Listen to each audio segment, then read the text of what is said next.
¿Cómo están? Bienvenidas, bienvenidos a CNN Prime. Hoy nos va a acompañar el presidente del PPD, el senador Jaime Quintana, para conversar de esta derrota de su candidata, la candidata al socialismo democrático en las primarias oficialistas. Pero cómo se proyecta también, cómo ha estado la reunión de hoy día. No hemos sabido su opinión respecto de la reunión de hoy con Janet Jara, cómo comienza a conformarse el programa, una o dos listas parlamentarias, en fin, mucho que conversar, pero vamos a comenzar esta jornada con los titulares de CNN Prime. Janet Jara anunció la conformación de una mesa política en su campaña. La instancia estará integrada por los presidentes de los partidos oficialistas tras las tensiones que se generaron previo a la primaria. De acuerdo a la última encuesta Panel Ciudadano UDD, la candidata del bloque sacaría más votos en primera vuelta, pero perdería ante Kast o Matei en el balotaje. Tras 6 años de tramitación, el Senado despachó a ley la reforma al sistema notarial. La normativa establece nuevos criterios para los nombramientos de notarios, conservadores y archiveros, además de fijar incompatibilidad para ejercer los cargos. Además, se considera un régimen de fiscalización más riguroso. El ministro de Hacienda sostuvo que el país va bien encaminado tras el IMASEC de 3,2% registrado en mayo. Si bien en todos los componentes del indicador tuvieron resultados positivos, destacó el desempeño de los servicios y la minería. Por su parte, la presidenta de la CPC, Susana Jiménez, indicó que la proyección de crecimiento para este año va a variar entre 2,2 y 2,3%. Y en temas internacionales, el presidente de Estados Unidos, Donald Trump, aseguró que Israel aceptó una propuesta de alto al fuego en Gaza por 60 días. Según precisó el mandatario, Qatar y Egipto van a actuar como mediadores y van a presentar la propuesta definitiva a Hamás en los próximos días. Todo esto y mucho más, aquí comienza CNN Prime.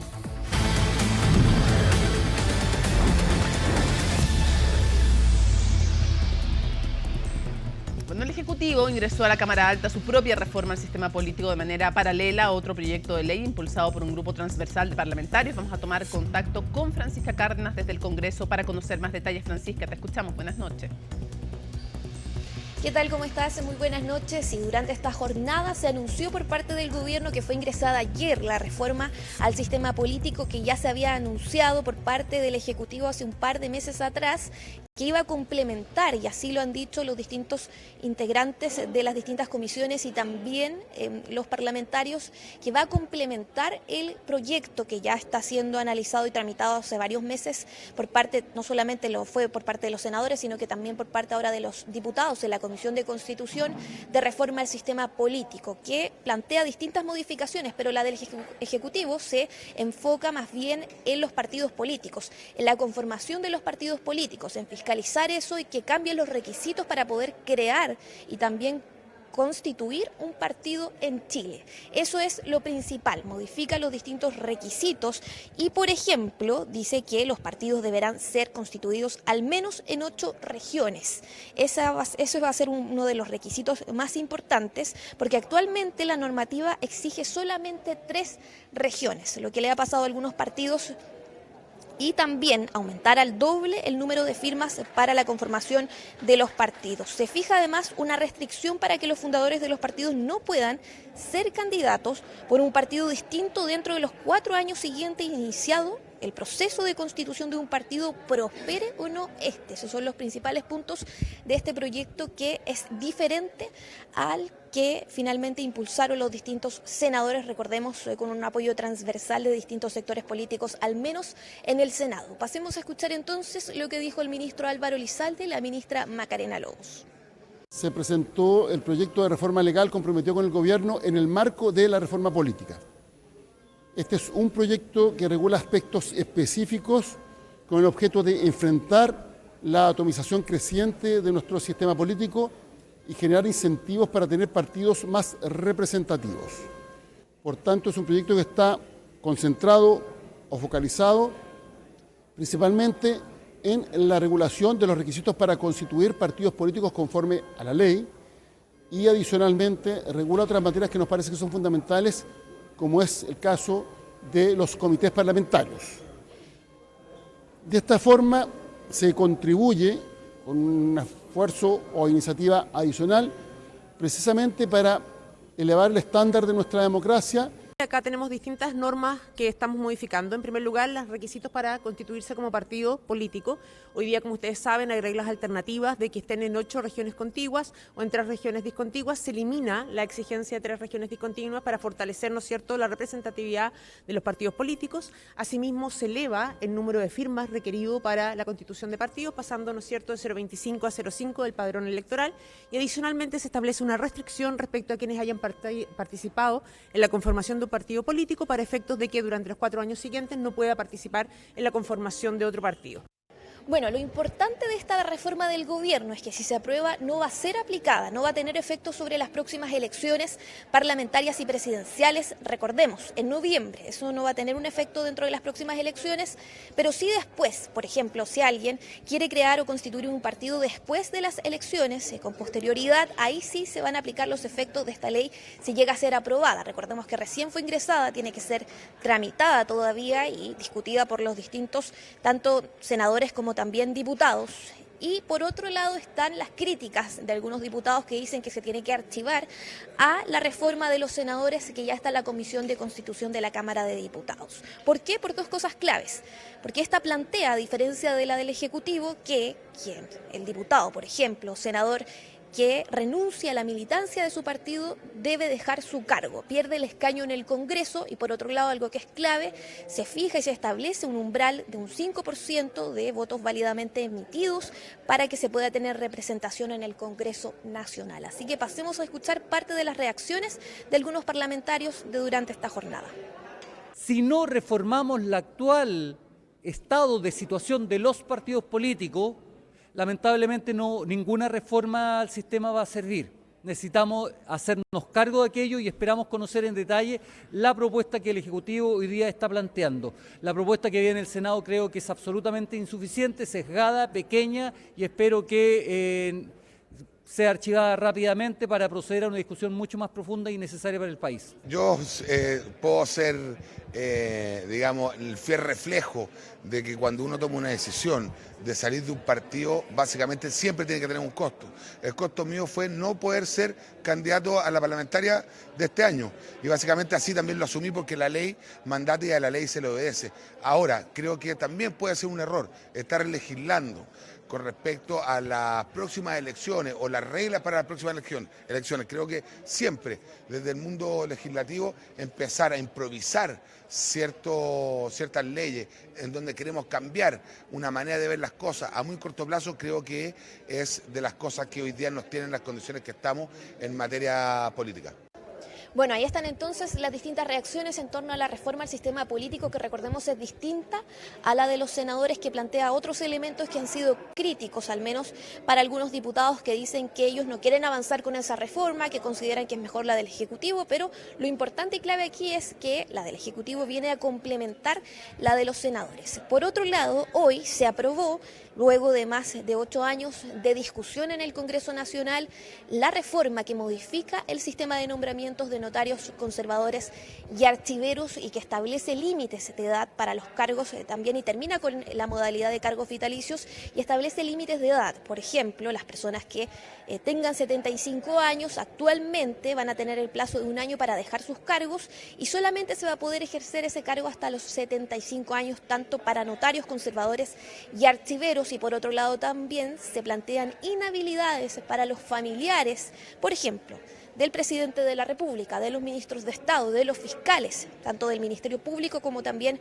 en la Corte de Apelaciones, y se establece un nuevo sistema de nombramiento que va a estar a cargo de la alta dirección pública, que va a ser a través de un mérito y de un examen de méritos y de un examen que se va a establecer para quienes quieran ser notarios a través de puntaje. Así que nos vamos a quedar muy atentos a eso porque además falta la revisión constitucional de ese proyecto para que pueda ser promulgado, para lo que se tiene un plazo de aproximadamente 4 meses. Le agradecemos el completísimo informe a Francisca Cárdenas desde el Congreso Nacional. El IMESEC de mayo creció 3,2% anual, pero anotó una caída de 0,2% con respecto al mes anterior. Pilar Gutiérrez nos cuenta cuáles fueron los componentes que influyeron al alza y las proyecciones del mercado para el crecimiento del año. En línea con lo que esperaba el mercado, el IMASEC de mayo creció 3,2% anual, el segundo mejor registro de este año. Con esto, en lo que va de 2025, se promedia un crecimiento de 2,5%. Es una cifra bastante positiva, ya empezamos a mirar con más frecuencia cifras en torno al 3% para la actividad económica. De esta manera, ¿cierto?, estamos fortaleciendo nuestra economía. Estamos más preparados para recibir cualquier shock externo. Un dato que fue comentado también por la líder del empresariado, quien tiene una visión algo más crítica de las cifras. Está dentro del rango que se esperaba. En todo caso, es bien sabido que el primer semestre va a tener un ritmo de crecimiento mayor durante el año, pero nuestros pronósticos para el año en su conjunto bordean entre 2,2 y 2,3%. Crecer al 2%, que es lo que hemos visto en los últimos años y también lo que se pronostica hacia adelante, es insuficiente para un país que aspira a ser un país desarrollado. El dato de mayo fue impulsado por un crecimiento en todos los componentes. La producción de bienes creció 4,6%, donde destaca sobre todo la minería por una mayor extracción de cobre. El comercio creció 4,5% y los servicios 2,4%, impulsado sobre todo por los servicios personales. La sorpresa con respecto a nuestra proyección estuvo concentrada por el lado comercio y manufactura, que estuvieron algo más débiles de lo que teníamos proyectado. El comercio ha tenido un desempeño mejor al esperado a lo largo del año. Sin embargo, durante el último mes estos datos fueron algo peores a lo esperado. Ahora, de todas formas, nosotros creemos que el importante flujo de turismo de extranjero que hemos tenido a Chile debiese seguir en los próximos meses. Y con ello debiésemos de tener todavía un dinamismo importante en el sector comercio. Pero, por cierto, no esperamos que siga creciendo a las tasas altas que vimos durante los primeros meses del año. Algo que los expertos esperan que ocurra en general con los datos de crecimiento la segunda parte del año, que empiecen a converger hacia cifras más cercanas al 2%. De hecho, en la comparación desestacionalizada, es decir, mayo respecto a abril, cae el crecimiento mes a mes, 0,2%. El primer semestre probablemente vamos a ver un crecimiento cercano a 2,6%. Estamos proyectando de manera preliminar un crecimiento cercano a 3,2% para junio, donde el primer semestre debería crecer un 2,6% y el segundo semestre, al tener bases de comparaciones un poco más exigentes, deberíamos crecer un 2%. Entonces, como un todo el año debería crecer en torno a 2,3%. Un dato que iría en línea con la tendencia del crecimiento económico la última década es que más allá del PIB del primer trimestre de 2,3%, que fue mayor a lo esperado, los especialistas no ven una tendencia consolidada de cifras más altas. Si bien tenemos crecimientos, cifras que pueden ser 4 o 3%, estos crecimientos no se explican por una aceleración de la economía en el margen en temas estructurales. Muchas veces estamos hablando de la base de comparación, del efecto de calendario, etcétera, pero el problema real es que no hay una aceleración de la economía en el margen asociada por factores estructurales y estamos hablando de que mientras no haya mayor inversión, mientras no se solucionen los problemas de productividad, etcétera, no vamos a poder esperar cifras más elevadas. Es parte del análisis del mercado por el IMASEC de mayo de 3,2%. Para junio, por el momento, proyectan un dato similar al de este mes. La Contraloría General de la República abrió nuevos flancos de fiscalización de licencias médicas presentadas en el sistema público. Ya no son solo las salidas internacionales las que interesan, sino también desplazamientos en territorio nacional que buscan develar a través de visitas a casinos de juegos, por ejemplo, o parques nacionales. Los detalles en el informe de Miguel Ángel Araya. Que probablemente es de lo más. Muchas gracias, pero no vamos a hacer declaraciones. Y vaya que dijo cosas en la comisión, y es que la caja de Pandora de la excesiva cantidad de licencias médicas presentadas en el mundo público sigue sumando nuevas investigaciones encabezadas por la Contraloría General de la República, que este lunes anunció nuevos focos de interés. Según comentó la propia Contralora, ahora se están recopilando antecedentes relativos a personas que apostaron en casinos de juego, que ingresaron a parques nacionales o que recibieron infracciones de tránsito en regiones distintas a su lugar de residencia mientras se encontraban con licencias. A pesar de la insistencia, Dorothy Pérez evitó responder las preguntas de la prensa sobre futuros informes y fiscalizaciones. En el SIC 10 están todos los elementos de nuestra fiscalización y como les acabo de señalar, no vamos a hacer más declaraciones. Hasta luego. Usted dijo la comisión de que entregó nombres tachados. ¿Qué institución fue? En la comisión nosotros expusimos todos los elementos y no vamos a hacer más declaraciones. Muchas gracias. Para estos nuevos objetivos de la Contraloría serán utilizadas distintas bases de datos del aparato público con el fin de hacer los cruces de información que permitan detectar irregularidades. Además, en el último consolidado de información circularizada de la Contraloría se dio a conocer que ahora se manejan antecedentes remitidos por el Ministerio Público a raíz de investigaciones penales a 44 doctores de nacionalidad extranjera dedicados a la venta de licencias médicas. Son más de 10.000 documentos que emitieron entre el año 2020 y el 2022 y que fueron entregados a 6.632 personas, de las cuales 3.532 eran funcionarios públicos en ejercicio hasta junio de 2025 y sumando más de 192.000 días de reposo autorizados. Desde el gobierno han impulsado proyectos y reformas que buscan robustecer el control de estas irregularidades. Ya modernizamos nuestra legislación con un proyecto que se publicó hace un par de semanas atrás que establece sanciones penales respecto de conductas que antes no tenían ese tipo de sanciones, o sea, se endurece la norma, se establecen atribuciones adicionales en materia fiscalizadora y hemos comprometido también un proyecto para modernizar el subsidio de incapacidad laboral precisamente en el mismo sentido.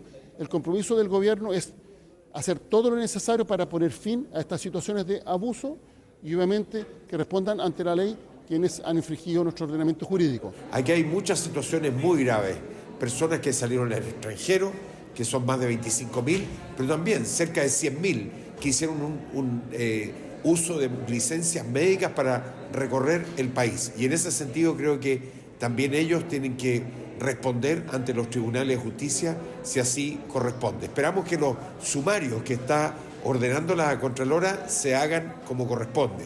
Según los datos de Fiscalía, de los 44 médicos indagados, se identificó que 10 ejercieron como funcionarios públicos entre el año 2019 y 2024 y 5 de ellos no contaban con su examen único nacional de competencias médicas, generando dudas sobre los filtros en los servicios para recibir a nuevos profesionales.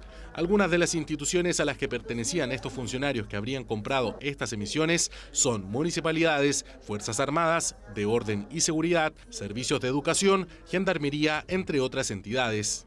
La ley 21.746 de mayo de este año sí establece sanciones más duras para los profesionales que cometan este tipo de fraudes.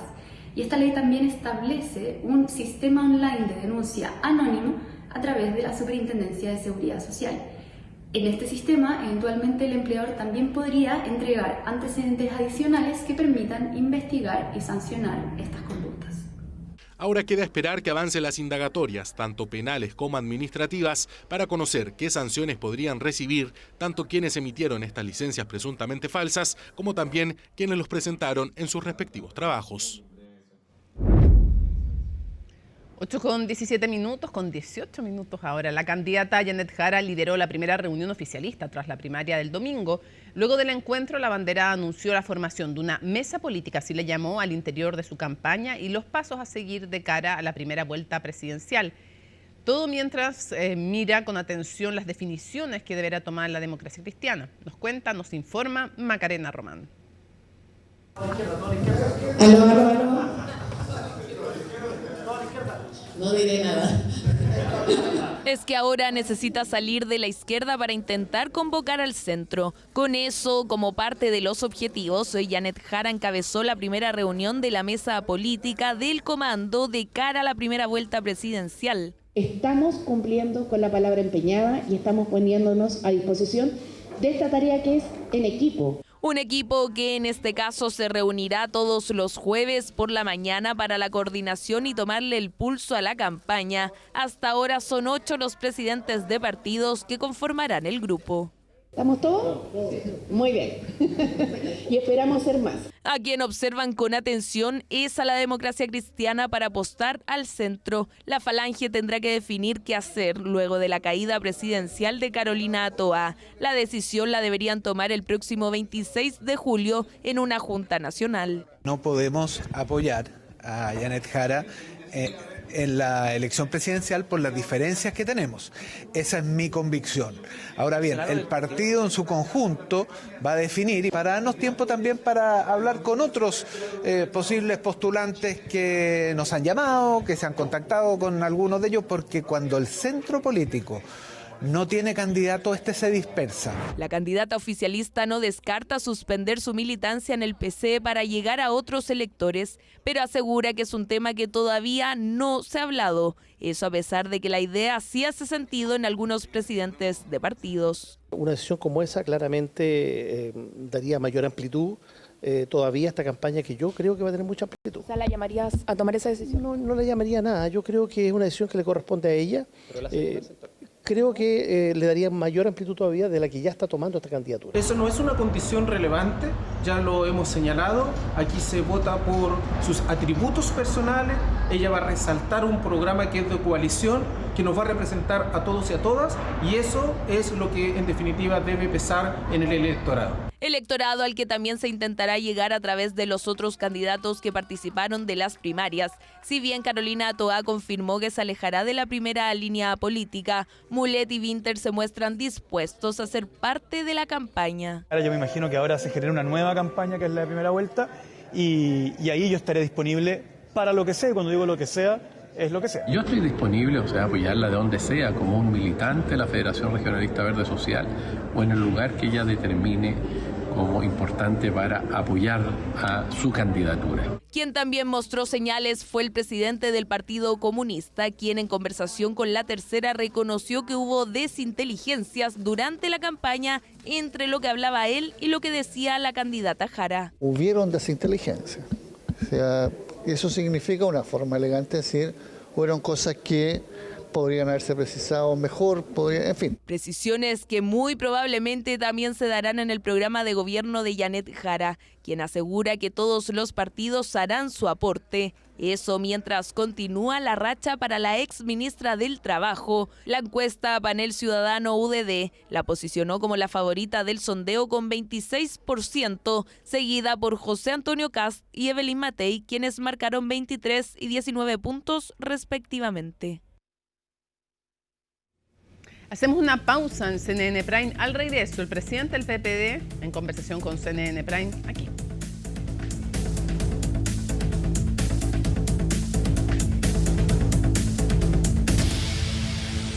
Bueno, en conversación con nuestro programa Tolerancia Cero, el senador del PC, Daniel Núñez, aseguró que la candidatura de Evelyn Matei se está desmoronando y que los poderes fácticos van a bajar su postulación a la moneda. Declaraciones que fueron cuestionadas por el Comando de la Bandera de Chile Vamos, donde calificaron los dichos como de baja política. Colomba Eichholz nos cuenta.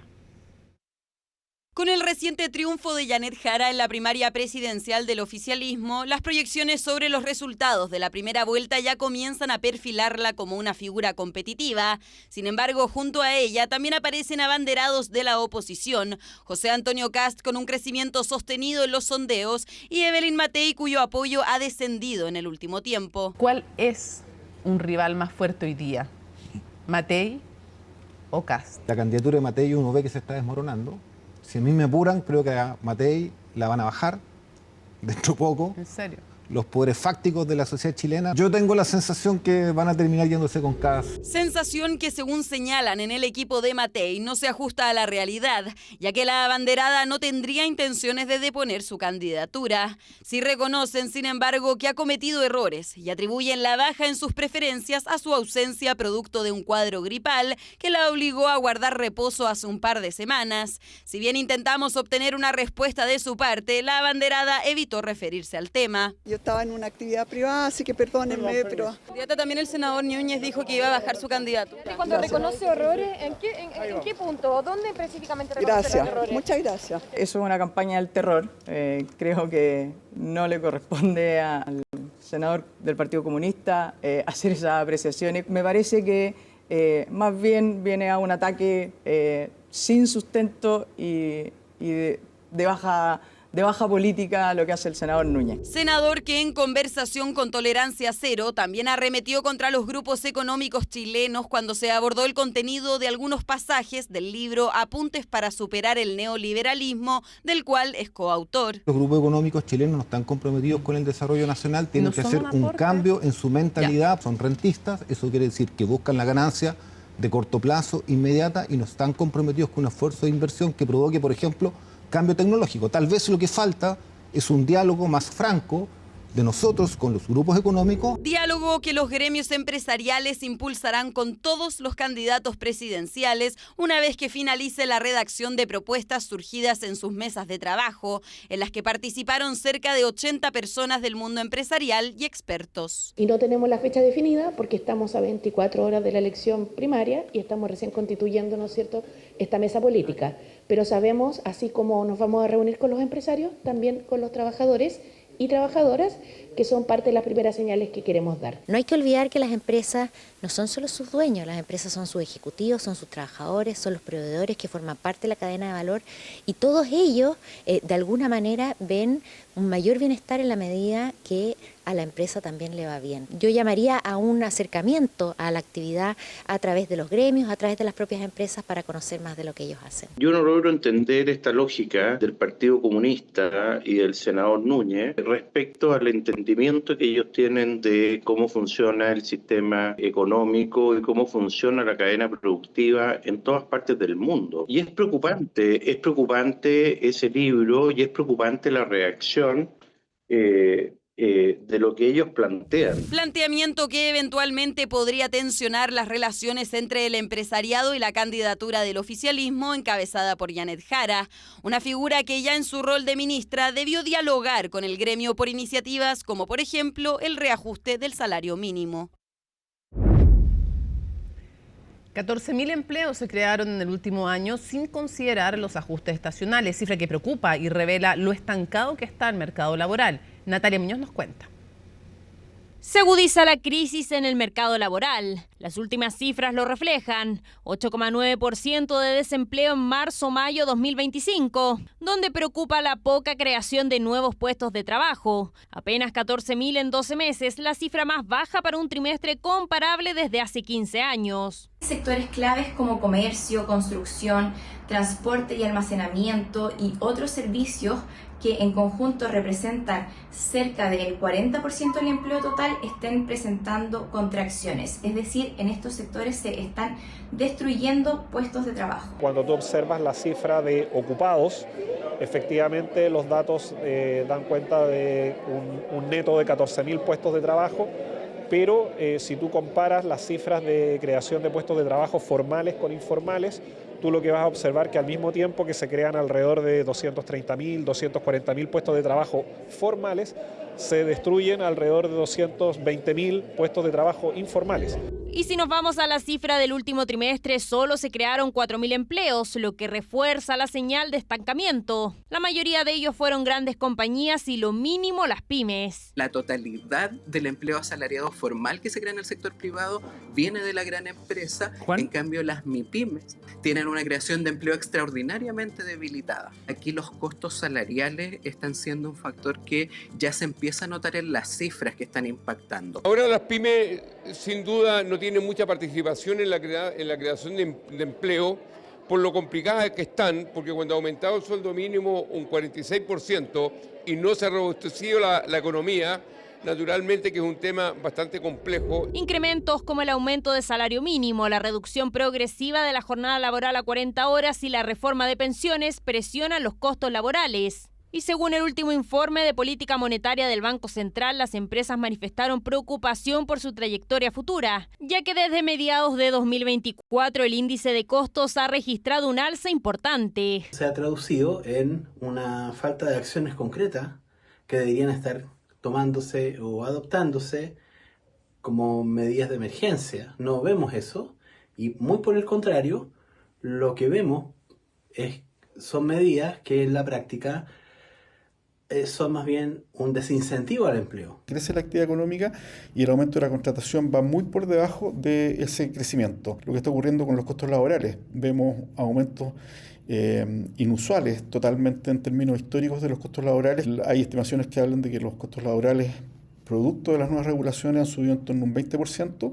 Uno de los factores más críticos ha sido el aumento del salario mínimo. Como medida, el gobierno anunció que ingresará al Congreso el proyecto que unifica el subsidio al empleo, iniciativa con suma urgencia que sería financiada por los subsidios que ya están vigentes y solo se modificaría según las necesidades del trabajo actual. Signifique menos papeleo para las personas que postulan, Segundo, con un foco en PYME, ya que va a ser un subsidio que las empresas van a poder postular hasta por 200 personas de la planilla y por lo tanto el foco va a estar puesto en empresas de menor tamaño.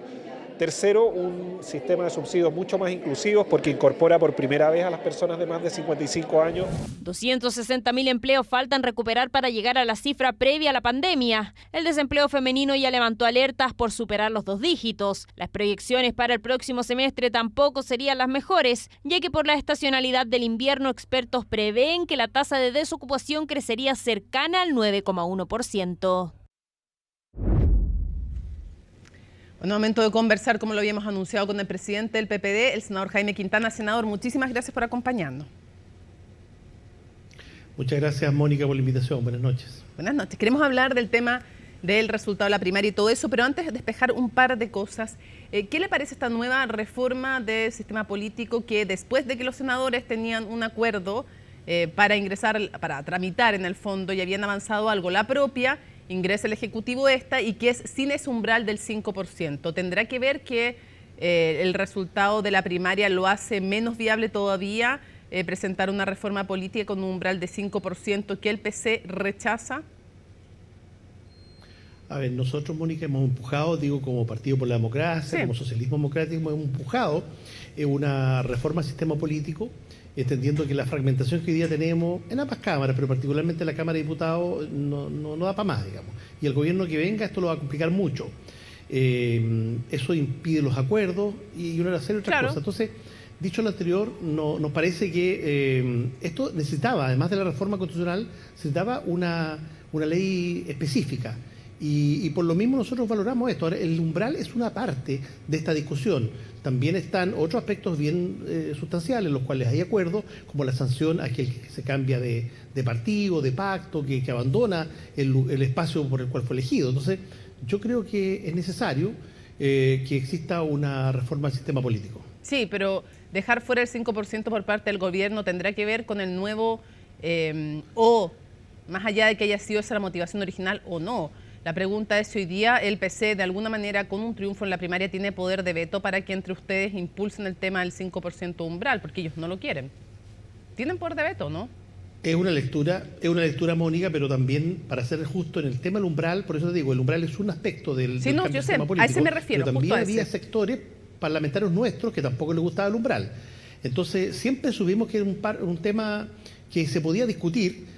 Y en rigor no solo el Partido Comunista era contrario al tema del umbral, pero uno puede hacer esa lectura, sí, es real, uno puede hacerla, y yo creo que no contradice lo esencial de esta necesidad de modificar para el pasar, sistema político para hacerlo más fácil para los acuerdos. Pero para pasar a otros temas, ¿hoy día usted cree que de alguna manera el PC tiene poder de veto en alguna de las iniciativas o tiene cómo hacer sentir más fuerte su voz?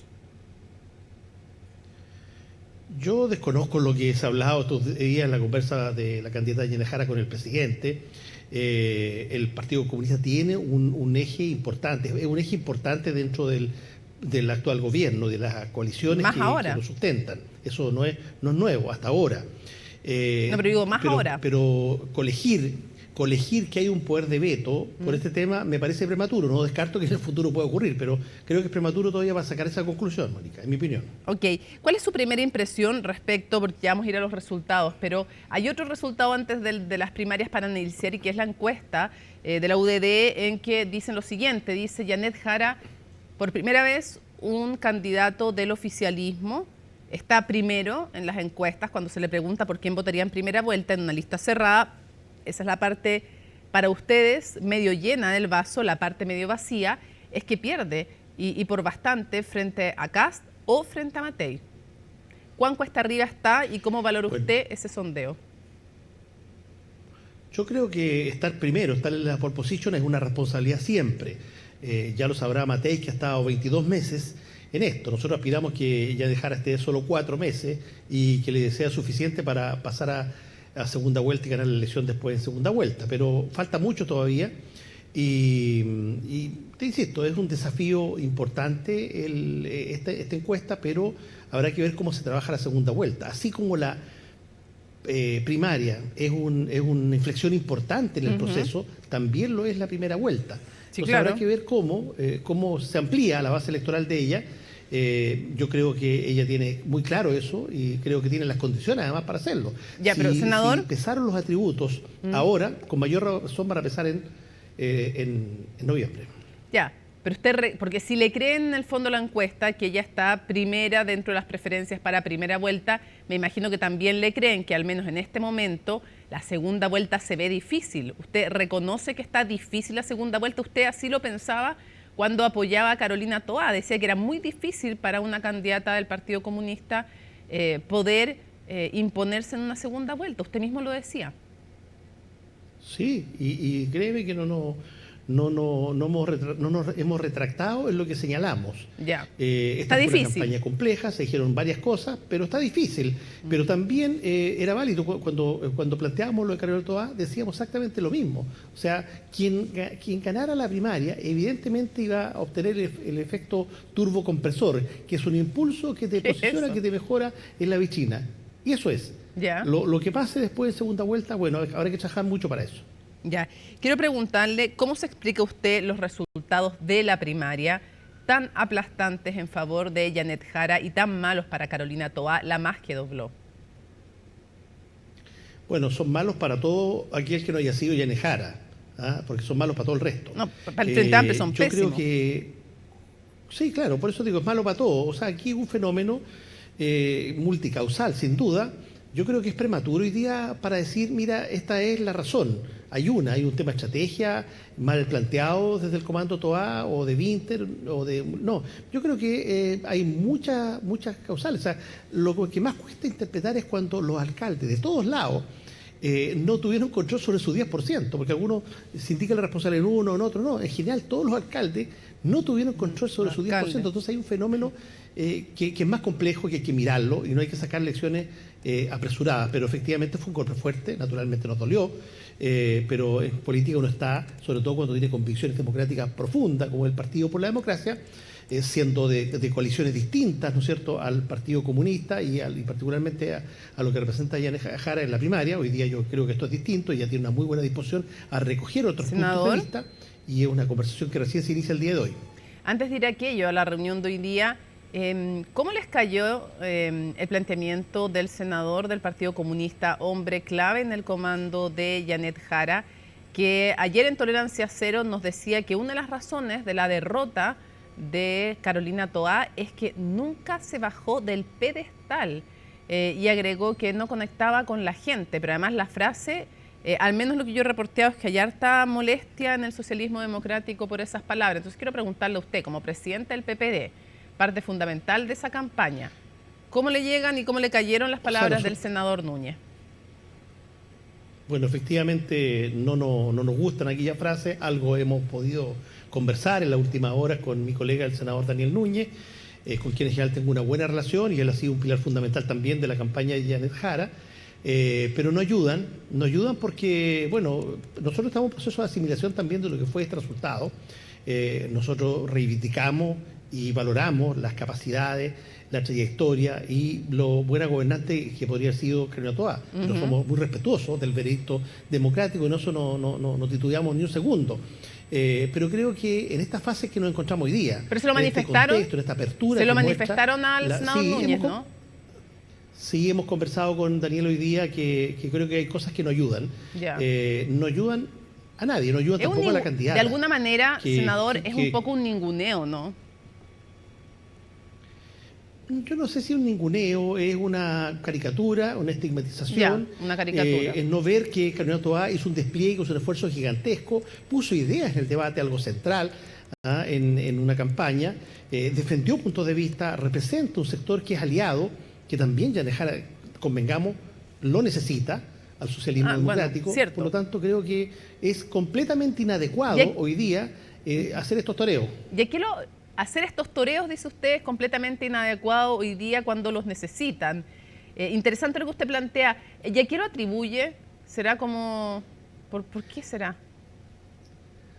Mira, no sé, porque yo lo que veo hoy día en Janet Jara es mucha apertura, pragmatismo, una voluntad genuina de decir esto vamos a trabajar para ganarlo. Aquí no hay nada testimonial. Yo creo que si algo nos quedó claro a los 8 presidentes partidos que estábamos ahí, efectivamente que se va a dar una pelea y vamos a ir sumando trabajo paulatinamente y rápidamente. Entonces creo que esto es demasiado disruptivo. Yo espero que no haya estos episodios, porque tú sabes bien, Mónica, que palabra saca palabra y va a haber, te aseguro, muchos disponibles también a responder a aquello. Yo no quisiera entrar en esa dinámica porque es contraproducente para el objetivo que tenemos hoy día.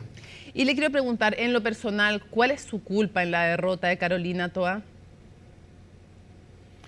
Mira, creo que tenemos responsabilidad nosotros como partido, como sector también. ¿Usted como presidente del partido? No sé, probablemente no haber empujado más, hace más tiempo, estas ideas del socialismo democrático. Creo que muchas veces dejamos sola a Carolina Toá y un grupo de intelectuales que decían que cuando el socialismo democrático no está presente, bueno, Chile finalmente lo resiente, y eso es real en los procesos constitucionales que vivimos hace algunos años, eso es cierto. Entonces yo creo que a lo mejor deberíamos habernos tomado más en serio esto a tiempo, no recién hace 3 años atrás. Es una autocrítica que hago ahora, pero también convengamos que el Partido por la Democracia no fue ni nuestra mesa la que definió la estrategia de campaña, sino el comando, y así ocurre en todas las campañas. Por lo demás, nosotros teníamos un rol fundamental y era hacer viable la candidatura de Carolina Toá. Pero ustedes no fueron los que definieron la estrategia. ¿Coincide usted con, usted nos dice, no fuimos nosotros como PPD, sino el comando el que definió la estrategia? Guido Girardi, días antes de la primaria, aquí en CNN Prime, dijo, me parece que siendo brillante Carolina Toá, su mensaje es demasiado sofisticado y le falta conectar con la emoción y explicar en simple lo que propone. Él valoraba a la persona, valoraba lo que proponía, pero dice la estrategia y cómo está comunicando es un poco muy sofisticado y le falta conectar con la emoción.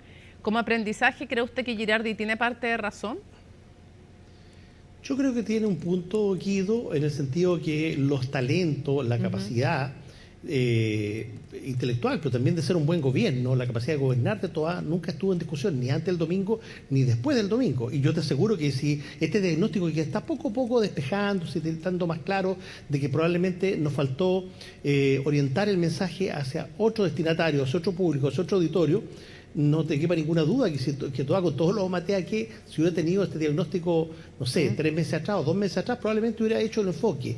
Pero bueno, no se tuvo, y tampoco quiero decir que los responsables son el comando también había gente de todos los partidos, por eso que no es un tema de decir a quién es responsable esto, un partido no, esto es una candidatura de todos los partidos, además nosotros teníamos que hacerla viable y fue finalmente una candidatura de 4 partidos más la DC.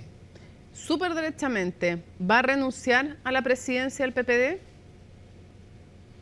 Mira, yo lo manifesté ayer en la mesa, dije si eso ayuda en algo, estoy disponible, pero nadie, no hubo eco para eso, no hubo respaldo, y al revés, todo lo que he recibido desde ayer hoy día no hay condiciones para eso, no ayuda en nada, ni a la campaña, ni a la reflexión, ni al análisis que tenemos que hacer todavía para entender bien las causas de esta derrota.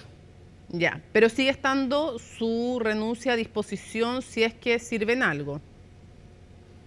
O sea, si hubiera un órgano que me dijera, mira, esto se necesita, ayuda en algo, pero al revés, lo que he recibido son mensajes de todo, de personas de la juventud, de las personas mayores del partido, de la gente con más trayectoria, me han dicho, mira, es todo lo contrario de lo que se necesita. No innovemos hoy día, no cometamos errores, en fin. Pero, o sea, le han pedido que no, en el fondo, le han pedido que no renuncie. ¿Le han pedido que no renuncie? ¿Eso es? Sí, al revés, nadie me ha pedido la renuncia y todos han planteado no modifiquemos la mesa hoy día, no es el momento para hacerlo, porque la mesa tenía una tarea fundamental que la cumplió con creces, que era hacer viable la candidatura de Toá. Ya. Hacerla viable era juntar apoyo de otros partidos. Ahora, hay 2 temas, senador. Nadie es mucho decir, porque Marco Antonio Núñez, por ejemplo, le pidió la renuncia, así que no es nadie, digamos. Sí, pero de verdad, en serio, yo con todo respeto, pero prefiero en esto prestarle más atención a la gente que estuvo en los metrazos, que estuvo en el volanteo, que estuvo en el flyer, que estuvo en la calle, que estuvo cumpliendo tareas operativas. Esa gente tiene una legitimidad, ¿no es cierto?, para opinar y para analizar lo que ocurrió, no las personas que a lo mejor nunca estuvieron muy involucradas en la campaña. ¿Cómo es el caso de Núñez, dice usted? O cualquiera. O sea, no, pero si estamos hablando de él, pues sí, yo se lo acabo. No nos pisemos la capa entre superhéroes, como dicen por ahí coloquialmente. O sea, yo le estoy nombrando a él y usted me dice, prefiero escuchar a los que sí estuvieron, quiere decir que Núñez no estuvo y que, en el fondo, ¿por qué está hablando? El 99% del PP estuvo súper jugado en esta campaña. Está en el 1% Núñez. No sé cuántos más, pero el 99% estuvo muy jugado. Te quiero decir más, todos los sectores, todas las tendencias, bueno, los partidos tienen sensibilidad, todas estuvieron muy involucradas en la campaña. Sí. ¿Y le parece adecuado porque, por ejemplo, Marco Enrique Jominami, que no es del PPD, yo lo sé, pero desde afuera criticaba que Carolina Toá, a diferencia, por ejemplo, Gonzalo Vinter hoy día en el Parlamento y diciendo de inmediato me pongo a disposición para lo que sea. Y Carolina Toá dice, me retiro por un tiempo de la primera línea. ¿Corresponde, si concurrieron a una primaria, que no se pongan de inmediato a disposición? ¿No es suficientemente grave, decía Marco Enrique Jominami, se preguntaba de manera retórica, la amenaza que tienen al frente políticamente hablando, estamos hablando claramente, como para que sea urgente de inmediato ponerse a disposición de lo que la candidata ganadora necesite? ¿A usted le parece lo que hizo Carolina Toá? Ahora yo, sí, totalmente, porque quiero decirte que además era... conozco en primera fuente cómo fue esa conversación. Había un grupo de 10 personas que estábamos en la sala donde cuando ella llama a Janet Jara y reconoce su triunfo, la valora, le expresa su cariño y su disposición textual de apoyarla en la forma y en el fondo. Entonces el respaldo de Toá, de una demócrata como es Toá, a Janet Jara no está en discusión, pero entenderás que después de una campaña tan intensa como esa, muchos lo vieron, ya no le queda ni voz a Carolina Toá en la parte final, había que parar un poco, que yo espero, y también le recomendaría, y se lo dije hoy día a la candidata Janet Jara, que hay que hacer lo mismo, hay que descansar un poco y ahí ver cuáles son las fases, en qué momento, pero cómo va se colabora. a estar en la campaña, entonces usted nos puede transmitir que Carolina Toá va a estar en la campaña, que es una pausa breve. O sea, yo no me imagino ella restándose no. Conociendo a Carolina, eso no está en su ADN, no. Ella no se la imagina. Escuché bien, ¿no? Escuché bien. No me imagino. No se la imagino a Carolina restándose de apoyar a la candidata que ganó en un proceso democrático. No es así, Carolina Toá, y todos quienes la conocen saben cuáles son sus capacidades y sus valores. Ella va a estar, va a respaldar. Entonces, esto es como, y ahí se verá de qué manera. Esto es más bien un voy y vuelvo, pero vuelve, digamos. O sea, es como voy y vuelvo, pero va a estar en la campaña. Oiga, aclaremos una cosa que quedó... No está en la primera línea. Sí, puede ser medio anecdótico, pero quedó, en algunos artículos de prensa salió que Carolina Toá se resistía a ir al comando de inmediato de Janet Jara la noche del triunfo. ¿Verdad o mentira? Lo mismo, yo estaba con ella, junto a todos los presidentes de partido del socialismo democrático y un grupo de personas del comando, y nunca se resistió. O sea, lo que pasa es que en todas estas cosas hay un cierto protocolo, por así decirlo, que es primero, que después cada candidatura espera el lugar en su comando, habla al final. Quien gana, no se cumplió el protocolo, nunca hubo problema con eso. Quiero preguntarle un par de cosas. ¿Cómo vio la reunión de hoy día con Janet Jara? Pero quiero preguntarle, porque usted ya ha dicho que fue buena, que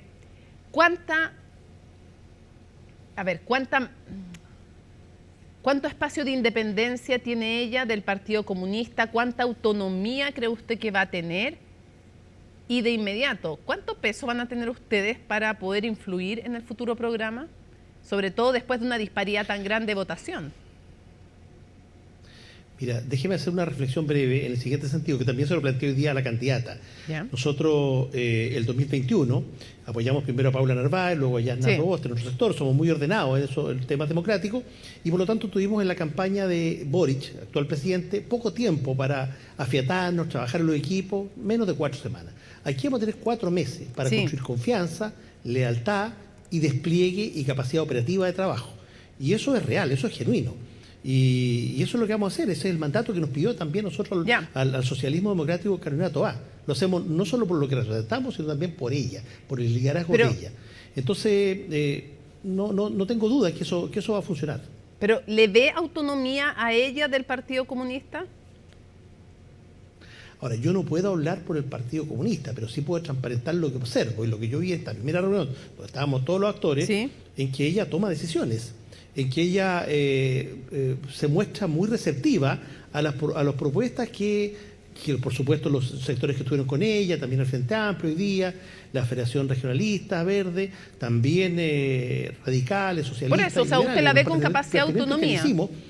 Los otros partidos, yo noto, ella se muestra receptiva En particular hablamos de propuestas nuestras del partido, de los partidos del socialismo democrático que representó Toá, y ella se muestra muy dispuesta a tomar esa propuesta. Senador, en los temas económicos, los temas de seguridad, en los temas de salud.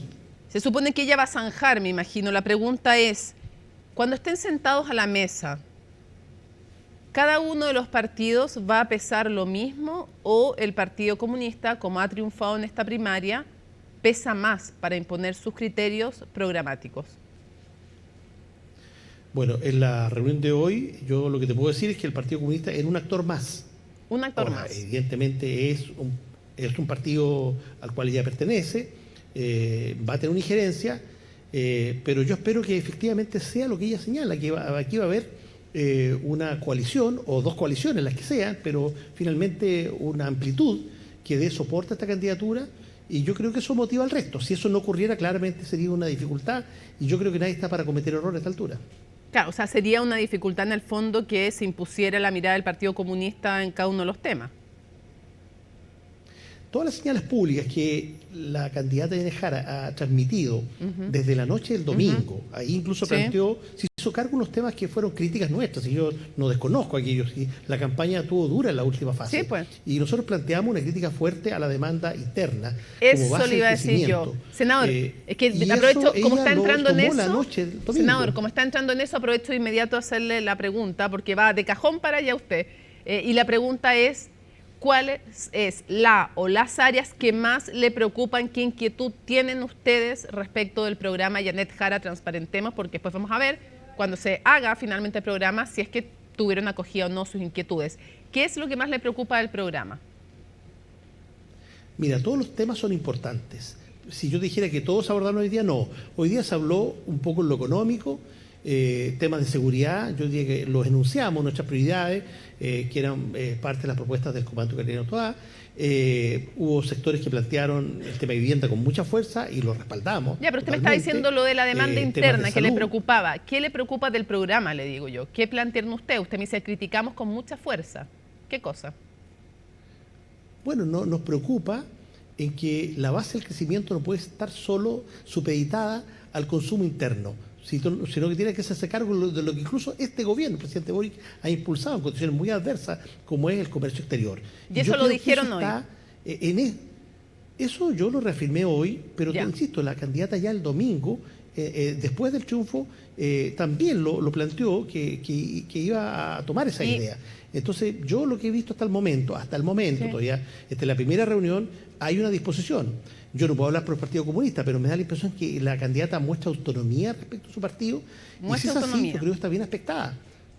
¿Sí? Quiero preguntarle, si usted decía, la candidata muestra autonomía respecto a su partido y nos cuenta que planteó preocupación respecto a este tema económico de la demanda interna. Yo no sé si usted lo supo, pero si no se lo cuento yo, porque salió en varios lados, que en Tolerancia Cero, el senador Núñez, Daniel Núñez, a raíz de este libro que habla de cómo superar el neoliberalismo, en conversación con nosotros, con el panel de Tolerancia Cero, nos dice que él cree que los grandes empresarios chilenos son rentistas de ganancia de corto plazo y que no están preocupados del desarrollo del país, y que además en el retail y en otros sectores son depredadores. Entonces quiero preguntarle cómo toma usted esas declaraciones y cuánto complican también. Van a ir a reunirse en algunos días más con los gremios, nos imaginamos. ¿Es ese el espíritu que hay al interior del comando? ¿Lo representan a usted esas palabras? ¿Crean una complicación? No, no me representan. No digo que no puedan existir casos en donde a empresarios le importa solo la renta. Y yo sé que eso es una teoría en muchos actores de izquierda, economistas de izquierda, pero no estuvo presente, eso no fue parte de la conversación de hoy. No comparto ese análisis de Daniel Núñez, y yo al revés, lo que vi, ella que estaba preparando una agenda sólida. Ella, convengamos que Yanez Jara, que estuvo con Parcel y con todo el equipo económico trabajando fuertemente en la reforma de pensiones, ella entiende estos temas económicos. Y por lo tanto yo creo que, y así lo dijo, están trabajando un conjunto de elementos para lo que va a ser una conversación con los gremios empresariales. Y no solo las pymes, por cierto, las pymes, pero también las medianas y grandes empresas. O sea, pero puede crear complicaciones de conversar con todos los actores productivos. ¿Este tipo de planteamientos, si se reiteran, pueden crear complicaciones o no en la relación con los grandes gremios? O sea, evidentemente Daniel Núñez no es cualquier senador, es una persona que tiene un conocimiento también de los temas técnicos y está muy asociado a Janet Jara. Entonces, y yo creo que muy bien, él tiene mucho que aportar. De hecho, le fue muy bien a la candidata, creo que fue la mejor región, la región de Coquimbo. No solo por él, también otros sectores, socialismo democrático. Bueno, entonces, lo que te quiero decir es que hay que cuidar el tono, hay que evitar las agresiones gratuitas, y no torear a otros sectores con los cuales la propia candidata tiene que reunirse y conversar y darles certeza y tranquilidad. Claro, no torear en el fondo ni a los empresarios, dice usted, ni a nadie. O sea, va a haber diferencia con los candidatos de extrema derecha fundamental, con la derecha en general. Ah, bueno, ahí sí, con las posturas extremas. Ahí sí, pero no. No, lo que pasa es que ha habido bastante agresividad en las últimas 24 horas hacia Janet Jara de parte de las candidaturas de derecha. Y yo creo que va a haber que responder en algún momento algunas cosas. ¿Usted ha encontrado? ¿Qué le ha parecido agresivo específicamente? O sea, algo que tampoco es nuevo, esto es de manual. En el mundo, las irrupciones de opciones progresistas o de izquierda, o muy de izquierda como se quiera, alimentan posiciones anticomunistas. Eso lo dijimos ante la campaña, no es un invento nuestro, no lo estábamos promoviendo, lo estábamos constatando y eso es lo que estamos viendo en estos días y lo vamos a ver con mucha fuerza, no quepa ninguna duda en las próximas semanas, aunque Janet Jara demuestra de que efectivamente su candidatura es más transversal de lo que muchos imaginan y de que va a ser una seria competencia para la opción de noviembre. Quisiera ir cerrando y preguntándole... ¿Usted cree que sectores importantes del socialismo democrático, de quienes solían votar por ustedes, podrían no apoyar a Janet Jara o pueden estar dudando en estos momentos? Y se lo pregunto porque fuera de ese sector ya hay algunos que son más bien de un sector como amarillos, por ejemplo, o ex amarillos, como Burgos. Escuchamos del mismo Marco Antonio Núñez, que usted dice que es del 1%, que no estuvo así tan desplegado en la campaña, pero sé que hay votantes históricos del socialismo democrático que están dudando si votar por Jara. Entonces, ¿cuánta complicación hay? Y se lo pregunto en el contexto además de una baja participación en la primaria, baja en comparación con lo que fue la primaria anterior, digamos. Entonces, ¿qué tanta duda, qué tanto tiene que trabajar Jara para cautivar a los votantes tradicionales del socialismo democrático? ¿Usted reconoce que hay sectores importantes del socialismo democrático que pueden tener dudas? Y se lo digo no porque yo lo invente, sino que lo digo por lo que escucho de Núñez, pero por lo que le escuchaba usted mismo. Cuando usted apoyaba a Toa decía, bueno, para una primera o una segunda vuelta, si no está Toa, pueden haber sectores importantes que se sientan tentados a no votar por Janet Jara. ¿Cómo lo ve? Bueno, te reitero, Mónica, yo no creo que esto vaya a ser fácil. Y va a depender mucho de, finalmente, el tono que tenga la candidatura, que imprima la propia candidata, y que no haya estos ripios y estos ruidos innecesarios de actores que deberían estar súper cuadrados, entendiendo la necesidad de coalicionar. Y va a depender mucho de eso. Esto no es fácil, reitero lo que dijimos antes de la elección, pero hoy día nosotros no tenemos otro camino. O sea, el Partido por la Democracia no está para otra cosa, sino para honrar sus compromisos democráticos. Yo no he escuchado en nadie el partido, ni el socialismo tampoco, que estén por tomar otro camino. Sí, yo estaba pensando en el votante no militante. Bueno, va a depender mucho de las propuestas, del tono, de la amplitud de las ideas y finalmente el proyecto país que seamos capaces de ofrecer, y esto está recién partiendo. Cierro preguntándole qué tan factible, no qué tan deseable, sino qué tan factible es que logren acordar una sola lista, y lo digo pensando porque uno lo piensa también para el otro lado, para la otra vereda, en que parece difícil que haya una sola lista. Pero se lo pregunto, senador, porque además usted sabe que hay un nuevo quórum constitucional que es 4/7, se rebajó el quórum, por lo tanto hay más en juego que solamente poder aprobar o no leyes, que ya es un temazo, sino que la posibilidad de que si hay otros en el gobierno o hay otros con mayoría parlamentaria pudieran hacer esas modificaciones constitucionales. ¿Qué tan importante, pero sobre todo, qué tan factible es que logren acordar una sola lista y ya sería otro agregado. No sé si van a lograr incorporar la ADC. A ver, la lista única no es un dogma, pero claramente es lo ideal. Y si realmente el compromiso democrático, todos los actores es genuino, y todos estamos pensando más que en la calculadora del partido, estamos pensando en un proyecto más grande y en un compromiso país, todos debiéramos hacer realmente un esfuerzo para una sola lista. Creo que no está descartado en absoluto, porque recién la conversación se está iniciando ahora para estos asuntos. Y ahí normalmente había una tradición, senador, que el que gana la presidencia o el que tiene el candidato o candidata cede un poco más como gesto con los otros. ¿Usted esperaría eso también del Partido Comunista? Gestos en el fondo para ganarse la buena voluntad de todos. Es una tradición, porque de alguna manera se pone también en juego el liderazgo y hay que ordenar. Y a veces para ordenar hay que ceder de lo más inmediato que se tiene, lo más próximo. Pero yo creo que con buena voluntad se puede lograr este ejercicio, pensando en tener la mejor representación parlamentaria en noviembre. Con Jara zanjando, me imagino, para cerrar. O sea, evidentemente los candidatos tienen un rol en esto, no lo pueden eludir. Perfecto. Y yo no vi que ella estuviera en la disposición de hacerlo, de eludirla, digamos, no, en ningún caso. Senador, muchísimas gracias por acompañarnos en CNN Prime. Que tenga muy buenas noches. A usted muchas gracias, Mónica. Buenas noches. Científicos chilenos descubrieron una pieza clave de la teoría de la formación de las galaxias. Los astrónomos lograron confirmar la presencia de gas frío en galaxias tempranas, un elemento que la academia creía que era parte de ese proceso, pero que no había podido identificar. Gracias a observaciones realizadas en el norte de nuestro país, pudieron confirmar su presencia. ¿En qué consiste? Veamos. Somos polvo de estrellas, una frase común de la astronomía para referirse a tan solo uno de los elementos que dieron forma al universo como lo conocemos hoy. Sin embargo, hay otras piezas que son fundamentales para que nazcan las galaxias, como lo es el gas, un elemento que la astronomía no había logrado identificar, eso hasta ahora. Lo que hemos descubierto es el gas en estas galaxias cuando el universo era increíblemente joven. Estamos hablando de las primeras galaxias del universo.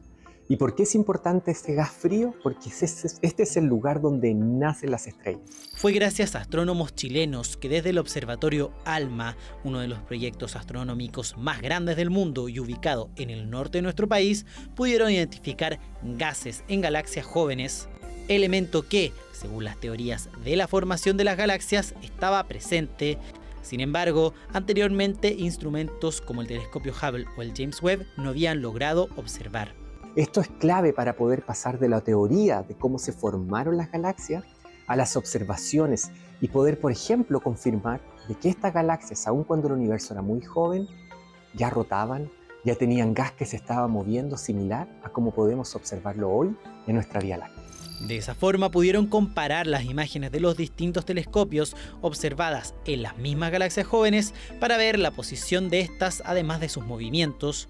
Así descubrieron que, por ejemplo, el gas presenta una rotación y que las estrellas no necesariamente están en el centro de las galaxias, algo distinto a lo que creía la ciencia. El polvo y gas frío en las galaxias desencadena los procesos de formación estelar.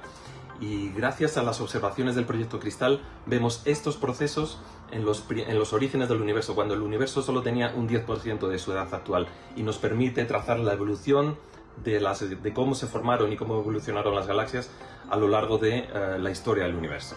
La gracia es que con esto estamos estudiando la interacción del gas, que es el combustible para formar estas estrellas, y lo que hemos descubierto es que está esparcido en múltiples partes de la galaxia, no en el centro como podríamos haber esperado, y lo otro que estas galaxias están rotando. Descubrimiento realizado desde Chile y por investigadores chilenos bajo el programa Cristal, que logró realizar el primer recuento del gas, el polvo estelar y las estrellas cuando el universo tenía apenas 1.000 millones de años, una de sus etapas más jóvenes. Es así como se busca que nuestro país siga avanzando como potencia astronómica. Hemos descubierto que tiene una estructura muy compleja y que este primer censo en el fondo revela la importancia de estudiar el gas desde donde nacen las estrellas que se forman, para entender cómo estas galaxias evolucionaron y terminaron formando galaxias como por ejemplo nuestra galaxia, la Vía Láctea. Los investigadores planean seguir estudiando estas galaxias, logrando determinar qué elementos químicos están presentes en este gas y cómo se fueron condensando hasta dar paso a galaxias como la Vía Láctea. Es un paso más que nos acerca a responder una de las preguntas más complejas de nuestra existencia: ¿de dónde venimos? Lista junto a Alicia Contreras para revisar nuestra editora internacional, las noticias del mundo. ¿Cómo estás? Buenas noches. Buenas noches, Mónica. Vamos a partir en Estados Unidos porque Donald Trump anunció a través de su red social Truth Social que Israel aceptó un acuerdo preliminar para lograr un alto al fuego con Hamás en Gaza, un alto al fuego que duraría 60 días y que durante ese periodo se buscaría el fin de esta guerra que mantienen entonces con Hamás. Hasta ahora no hemos sabido nada ni de Israel ni de Hamás, pero nuevamente Donald Trump utiliza esta red social al igual como lo hizo cuando anunció este acuerdo entre Israel e Irán. Tenemos el comunicado de Donald Trump cuando anuncia entonces este acuerdo, ahí lo vemos. Mis representantes mantuvieron hoy una larga y productiva reunión con los israelíes sobre Gaza. Israel ha acordado las condiciones necesarias entonces para lograr este alto al fuego de 60 días, durante el cual trabajaremos con todas las partes para poner fin a la guerra. Y continúa esta publicación de Donald Trump en la que asegura que los cataríes y los egipcios han trabajado arduamente para lograr la paz y presentarán esta propuesta final. Espero, por el bien de Oriente Medio, que jamás acepte este acuerdo porque la situación no mejorará, sino que empeorará. Y de hecho, ya lo hemos informado, en Gaza sigue muriendo gente, no solo por los ataques israelíes, sino también porque han recibido disparos cerca de los centros de distribución, estos centros de distribución que son realizados por una empresa privada que está a cargo de Israel y Estados Unidos, y también por hambre. 60 guaguas han muerto de desnutrición. La nota ayer era espantosa de esta guagua que muere después de la masacre que han llevado adelante en los territorios ocupados de Palestina. La verdad es que, claro, no queda nada más que destruir. Tal cual. Y es por eso entonces que ciertamente la situación ya no puede seguir empeorando en Gaza. Sin embargo, no sabemos entonces si es que Hamás acepta este alto al fuego. Ellos dicen anteriormente que ellos están por un alto al fuego con Israel. Y recordemos que la próxima semana Netanyahu va a viajar a Estados Unidos, se va a reunir con Donald Trump y supuestamente el lunes podrían hacer un anuncio importante respecto de esta guerra en Gaza. Vamos a continuar en Estados Unidos con el Alligator Alcatraz. Se trata de un centro de detención para migrantes indocumentados que se levantó en Florida. Ahí lo vemos, son básicamente 5.000 camas dentro de jaulas que se instalaron en carpas de lona en un humedal en Florida. Se le llamó Alligator Alcatraz como guiño a Donald Trump, primero porque él quiere reabrir la prisión de Alcatraz, y también Alligator porque se levantó cerca de un humedal, en medio de un humedal donde efectivamente hay caimanes. Este modelo de prisión quiere implementarla Donald Trump en el resto de los estados de Estados Unidos. Pero ¿de qué se trata y cuáles son las preocupaciones detrás de este nuevo centro de Florida? Lo vemos en el informe de Laura Soto. Enclavado en una zona de pantanos al sur de Florida, donde conviven caimanes y cocodrilos. Ahí se encuentra el nuevo campo de batalla de Trump en su ofensiva contra la inmigración.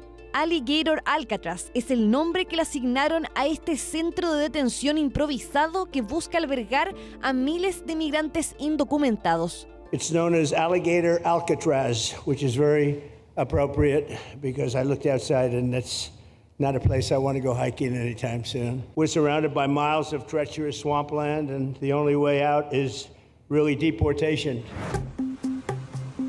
En plena Guerra Fría, este aeropuerto fue concebido para ser el más grande del mundo y albergar aviones supersónicos, un sueño que nunca se materializó. El proyecto fue abandonado por preocupaciones medioambientales y el aeropuerto de entrenamiento y transición de Collier terminó por convertirse en una pista de aterrizaje de 3.200 metros de largo en medio de la nada y con muy poco uso. Ese es el lugar donde en 8 días se levantó el flamante complejo que fue visitado por Trump este martes. El presidente estadounidense limó sus asperezas con el gobernador de Florida, Ron DeSantis, quien usó sus facultades extraordinarias para confiscar el terreno y acelerar la construcción del centro. Tenemos estados muy republicanos que deberían hacer esto tanto como Florida. Eso aumentará sus cifras y lo que ocurrirá es que mucha gente se deportará por su cuenta porque no quiere acabar en un Alligator Alcatraz o en otros lugares similares. Así que creo que esto es un modelo, pero necesitamos que otros estados den un paso al frente. Cuando esté en funcionamiento podrá albergar hasta 5.000 inmigrantes, quienes esperarán ahí su deportación. Para ello se dispone de remolques reutilizados de la Agencia Federal de Gestión de Emergencias e instalaciones temporales de paredes blandas, según reporta CNN. La gente no tiene por qué venir aquí. Si se autodeportan y regresan a casa, pueden regresar legalmente. Les permitiremos regresar legalmente. Pero si esperan y los traemos a este centro, nunca podrán regresar a Estados Unidos. Su construcción ha sido motivo de protestas, primero por las condiciones en las que estarán los inmigrantes y segundo, el impacto ambiental que puede tener. El centro está emplazado en los Everglades, un vasto humedal subtropical protegido. Amamos nuestra tierra, nuestra agua, nuestro hábitat, los árboles. Amamos a los inmigrantes. Creemos que está muy mal lo que están haciendo. Saber que los Everglades van a ser la sede de un campo de concentración es desgarrador, es indignante y no entiendo cómo alguien puede pensar que esto es una buena idea. Grupos medioambientales presentaron el viernes pasado una demanda contra la administración de DeSantis para intentar detener el proyecto. Sin embargo, el gobernador republicano y Donald Trump confían en que podrán seguir adelante con su objetivo. Mónica, y vamos ahora a una noticia lamentable. En Argentina hay una ola polar con temperaturas muy bajas ayer y hoy se encontró a 5 personas muertas en una casa en Argentina. Se cree que murieron por inhalación de monóxido de carbono. Se trata de 4 adultos y una niña. Fueron encontrados cerca de las 4 de la tarde. Al parecer hubo un desperfecto en el calefón de la casa. Todas las puertas estaban cerradas por el frío que hacía y al parecer entonces estas 5 personas murieron. Se encontró también una guagua de 3 años. Pero tiene que haber sido mucho porque para que alcance a de alguna manera contaminar tanto el ambiente como para que mueran por eso, o sea, tiene que llegar a un nivel de contaminación el lugar, porque no, por fuera no se veía una casa chica, o sea, tiene que ser un volumen muy importante de monóxido de carbono, una fuga bien masiva. Exacto, el matrimonio, los dueños de casa, estas 2 personas mayores estaban en el segundo piso y un segundo matrimonio junto a su hija estaban abajo. También había una guagua de casi 3 años que estaba en otra pieza y a ella lograron rescatarla, ya está bien, sin riesgo su vida, la guagua, sí. Al parecer, este matrimonio con sus 2 hijos estaban de visita de Italia en esta casa y sucede esto. No es la única muerte en Argentina, también se registraron otras muertes por el uso de braseros al interior de las casas. Hay una ola polar muy importante en este país y de hecho hoy día Buenos Aires fue la capital más fría del planeta. Escuchémoslo. ¿En serio? ¿La más fría del planeta? Sí, Buenos Aires. Escuchemos lo que dijo el director del Centro de Salud. Y lamentablemente constatamos el fallecimiento de 5 personas. 5 personas, 5 personas. 4 mayores y un menor. 4 mayores y un menor, 75, 79, 43, 42 y una nena de 4.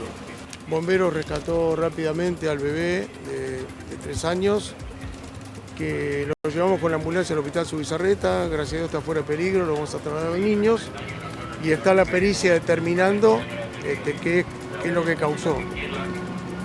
Aparentemente, por la experiencia nuestra, por cómo vimos los cuerpos, daría toda la impresión que sería monóxido de carbono. Frío en Argentina, también en Chile hay que decirlo, mientras hay una ola de calor en el hemisferio norte, específicamente en Europa, y de hecho hoy la Torre Eiffel tuvo que ser cerrada para los turistas hoy y mañana también por estas altas temperaturas, por la alerta que se emitió a raíz de esta ola de calor. Y estas temperaturas si bien se registran en Europa que superan los 30 grados, incluso en algunos casos sobre 40 grados Celsius, son más bien típicas de meses como julio y agosto. De hecho, se están adelantando estas altas temperaturas y los expertos apuntan netamente al cambio climático. Esto se ha registrado en Francia, en España, en Portugal y, ojo, también en Reino Unido se han registrado temperaturas sobre los 30 grados, un país que no está acostumbrado al calor y que de hecho la mayoría de las casas no tiene aire acondicionado. Mire, los jardines de Luxemburgo parece que es esa parte. Así no, es. Cierran en la Torre Eiffel, la cierran por viento, la cierran porque se junta demasiado gente, la cierran por calor. Es verdad. La vez que no puede ir. No, está cerrado. Bueno, de hecho llegó el registro de una turista que dijo, yo iba a entrar y no pude. Mala para verla, suerte. a la dama. Oye, y es que aprendí la otra vez que cuando la iban a instalar para esta exposición universal a la Torre Eiffel, tú sabes que le hicieron pensando en que se instalaba y se desarmaba. No sabía Tremenda eso. estructura. Sí, no, la historia, hay un documental genial sobre la historia de amor que hay detrás además de la Torre Eiffel y todo, pero que es súper impresionante. Era como así, no un Lego, te digo, pero iba a ser un mecano, o sea, lo iban a desarmar. Estaba pensada para armarla, tenerla ahí expuesta y después se desarmaba. Ahí te dejo con la inquietud. Las maravillas de la arquitectura. Voy a buscar el documental. Dice que búscalo, después estoy el nombre. Volvemos para despedir CNN Prime, pero también para recordarles que es martes, por lo tanto es momento de Futuro 360. Los dejamos con Paloma Ávila y luego con Fernando Paulsen en Última Mirada. Martes 1 de julio, ¿cómo avanza el año? Así estuvo nuestro país y el mundo. Somos CNN Chile. Buenas noches.